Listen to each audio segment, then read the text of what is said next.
हिंदी में यूपीएससी की तैयारी से संबंधित प्रोग्राम्स को देखने के लिए सब्सक्राइब करें स्टडी IQ-IAS हिंदी।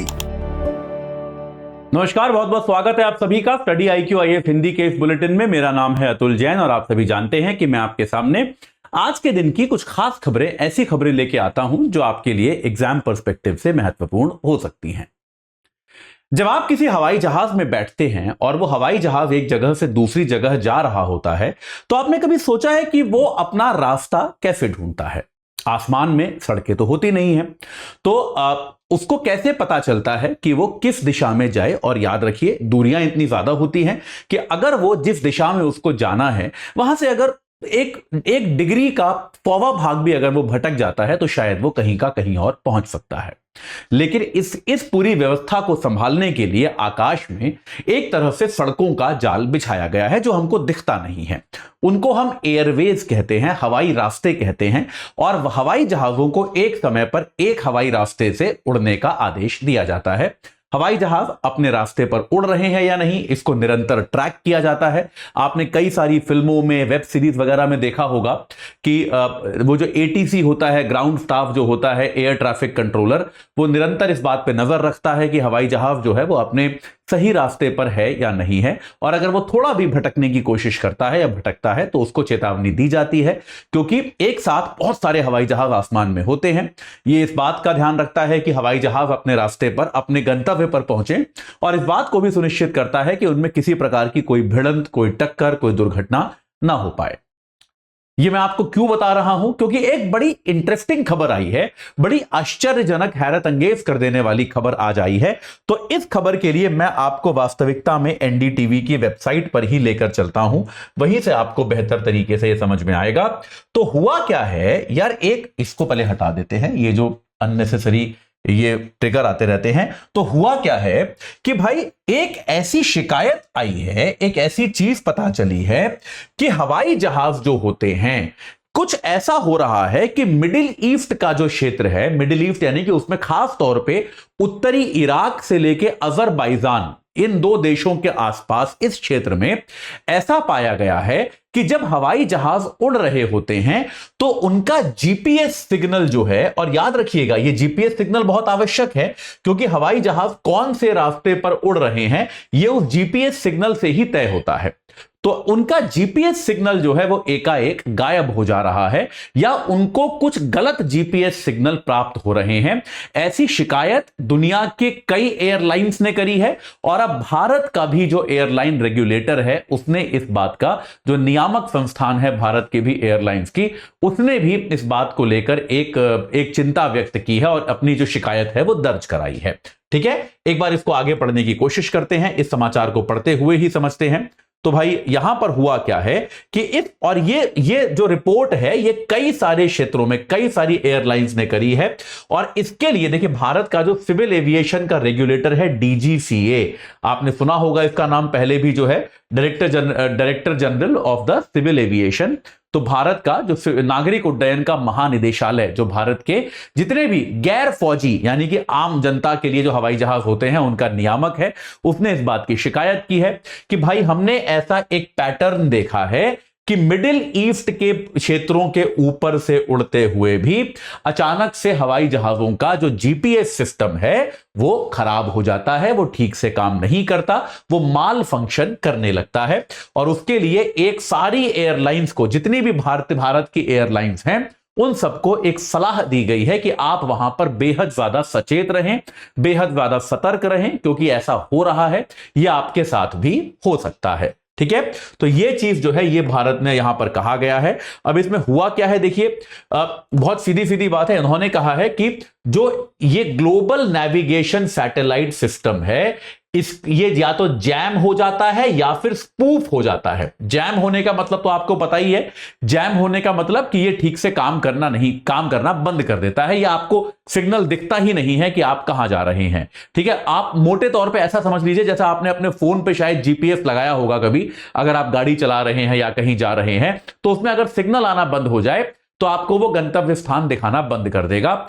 उससे भी बड़ी प्रॉब्लम, जैमिंग से भी बड़ी प्रॉब्लम जो होती है वो होती है स्पूफिंग की। स्पूफिंग का मतलब क्या होता है? आपको गलत सिग्नल आना।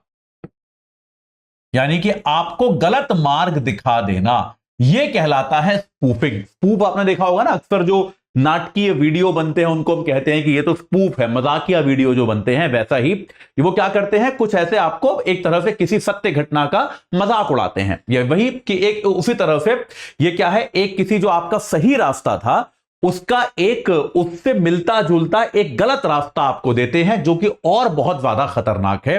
तो ऐसा जैमिंग और स्पूफिंग की जो घटनाएं हैं ये अक्सर देखी गई हैं इस क्षेत्र में, और ऐसे कई सारे मामले हाल ही में सामने आए हैं। तो डीजीसीए ने इस पर गहरी चिंता व्यक्त की है और डीजीसीए ने कहा है कि भैया सभी एयरलाइंस को इसके लिए बेहद ज्यादा सतर्क रहने की आवश्यकता है। ठीक है, डीजीसीए ने यह भी कहा है कि हम एक थ्रेट मॉनिटरिंग और एनालिसिस का नेटवर्क बनाएंगे कि कहीं इसके कारण कहीं किसी भारतीय विमान को गंभीर खतरा ना हो जाए, इसके लिए भी हम व्यवस्था बनाने का प्रयास कर रहे हैं। यह व्यवस्था अभी क्या होगी ये डीजीसीए ने नहीं बताया है, अभी केवल एडवाइजरी आया है, लेकिन यह एक बहुत बड़ी चिंता डीजीसीए ने व्यक्त की है कि इस क्षेत्र में ऐसा हो रहा है। ठीक है, अब देखिए आगे ये न्यूज बताती है कि सितंबर के महीने में क्या हुआ था, बहुत सारे कॉमर्शियल फ्लाइट्स जो थे ईरान के पास, वो अपने रास्ते से थोड़ा सा भटक गए क्योंकि उनका नेविगेशन सिस्टम ब्लाइंड हो गया, यानी कि जैम हो गया, चलना बंद हो गया, उनको दिखना ही बंद हो गया कि नेविगेशन सिस्टम कहां है। और ये यहां पर उसके कारण क्या हुआ, उनको वो अपना रास्ता भटक गए। एक हवाई जहाज तो क्या हो गया, वो स्पूफिंग यानी कि गलत मार्ग के कारण लगभग ईरान के एयर स्पेस में चला गया था। और समझ लीजिए इस बात को, देखिए जिस तरह से देशों का जमीन का बॉर्डर होता है उसी तरह से देशों का आकाश का भी बॉर्डर होता है, और देश जैसे अपनी थल सीमा में आमतौर पर दखल अंदाजी बर्दाश्त नहीं करते, वैसे ही अपनी वायु सीमा में भी दखल अंदाजी बर्दाश्त नहीं करते।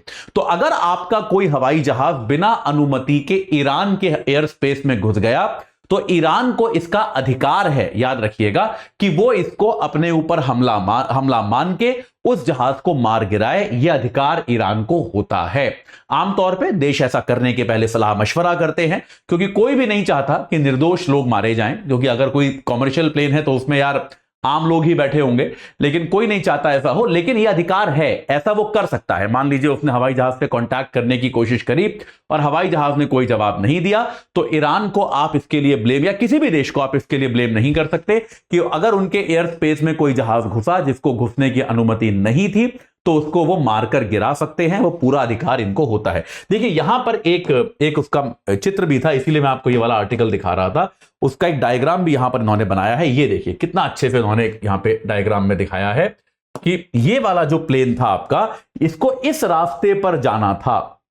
ये आपको दिख रहा है, मैं कलर चेंज कर लेता हूं, आपको ये दिख रहा है, ये जो रास्ता आपको दिख रहा है, ये जो पर्पल लाइन है, इस पर उसको जाना था। और ये जो आपको दिख रहा है बॉर्डर, ये ईरान का बॉर्डर है, तो ईरान के बॉर्डर के इसको बाहर रहना था। लेकिन आपको दिख रहा है ये जो डॉटेड लाइंस जो हैं, ये डॉट जो है, ये स्पूफ्ड सिग्नल इस प्लेन को दे दिया गया, इस हवाई जहाज को ये नकली सिग्नल दे दिया गया, और ये हवाई जहाज जो है अपना मार्ग भटक के लगभग ईरान की सीमा तक पहुंच ही गया था कि तभी उसको वापस बुला लिया गया और वो वापस अपने मार्ग पर आ गया।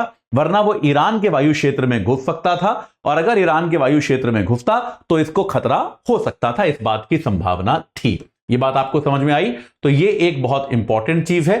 स्पूफिंग का यहां पे बताया है। स्पूफिंग का आइडिया बहुत सिंपल है कि आप किसी हवाई जहाज को एक नकली सिग्नल भेज दो, और कई बार क्या होता है, स्पूफिंग इतने मजबूत तरीके से की जाती है कि विमान का जो वास्तविक सिग्नल की व्यवस्था होती है वो पूरी तरह से ध्वस्त हो जाती है, और उसके ऊपर यानी कि आपको आपका एक्चुअल सिग्नल दिखेगा ही नहीं, उसके ऊपर केवल जो नकली सिग्नल आपको दिया जा रहा है वो दिखेगा। ठीक है, तो ये आमतौर पे जहां कहीं युद्ध वगैरह होता है वहां पे सेना इत्यादि इस तरह की चीजें करती है ताकि दुश्मन के विमानों को भटकाया जा सके। लेकिन आमतौर पे अगर ऐसा कहीं ऐसे क्षेत्र में हो रहा है जहां पर कॉमर्शियल प्लेन उड़ रहे हैं और जहां पर कोई युद्ध नहीं चल रहा, तो फिर यह काफी चिंताजनक बात है।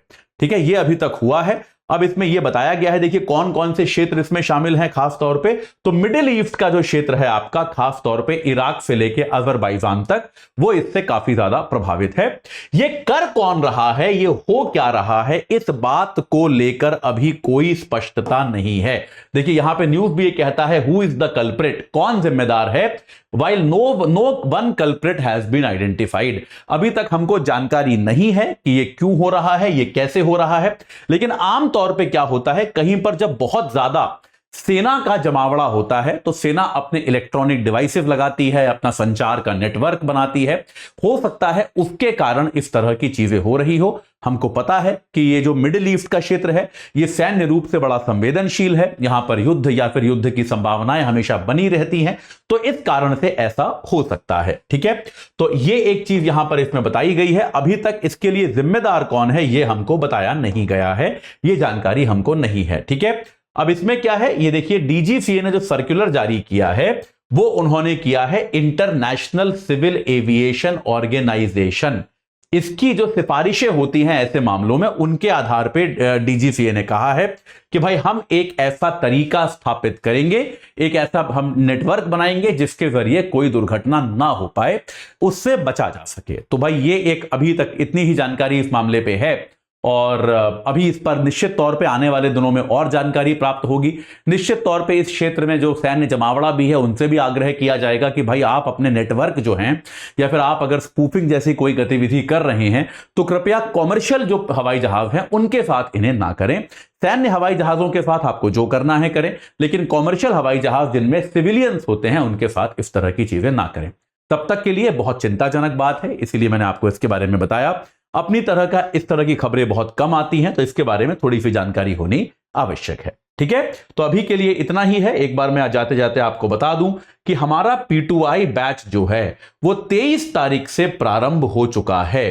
ठीक है, 23 तारीख से ये बैच शुरू हो चुका है। अभी इंट्रोडक्शन क्लासेस चल रही हैं। अगर आप अभी तक नहीं जुड़े हैं तो आप तुरंत हमारी वेबसाइट या ऐप पर जाइए, मेरे नाम पे आधारित AJ लाइव कोड लगाइए और 24,999 में आप इस बैच से जुड़ जाइए। याद रखिए ये P2I है, प्रारंभिक परीक्षा से लेकर साक्षात्कार तक आपकी तैयारी की पूरी देखभाल ये करेगा। सुबह 8 बजे वाला बैच है, याद रखिएगा। मॉर्निंग क्लासेस हैं इसमें, सुबह 8 बजे क्लास शुरू होगी, 3 घंटे की क्लास होगी, लाइव क्लास होगी रोजाना। अगर आपकी मिस हो गई तो आपको रिकॉर्डिंग मिल जाएगी उसकी।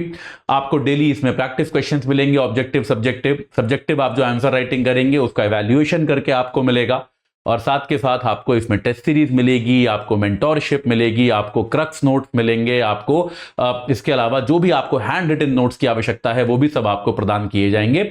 प्री क्लियर होता है अगर आपका, तो मेंस की तैयारी के लिए आपको दिल्ली बुलाया जाएगा। वहां पे आपका रहना, खाना, पढ़ाई इत्यादि सब कुछ इसी फीस में इंक्लूडेड है, कोई आपसे अतिरिक्त पैसा उसके लिए नहीं लिया जाएगा। इंटरव्यू की तैयारी भी आपकी इसी में सम्मिलित है। ठीक है, तो अगर आप आज इससे नहीं जुड़े हैं अभी तक तो हमारी वेबसाइट या ऐप पर जाइए और AJ लाइव कोड लगाकर इस बैच से तुरंत जुड़ जाइए। अभी के लिए इतना ही, और भी कुछ मुख्य समाचार होंगे तो वो लेकर आपके सामने उपस्थित होऊंगा। धन्यवाद। हिंदी में UPSC की तैयारी से संबंधित प्रोग्राम्स को देखने के लिए सब्सक्राइब करें स्टडी IQ IAS हिंदी।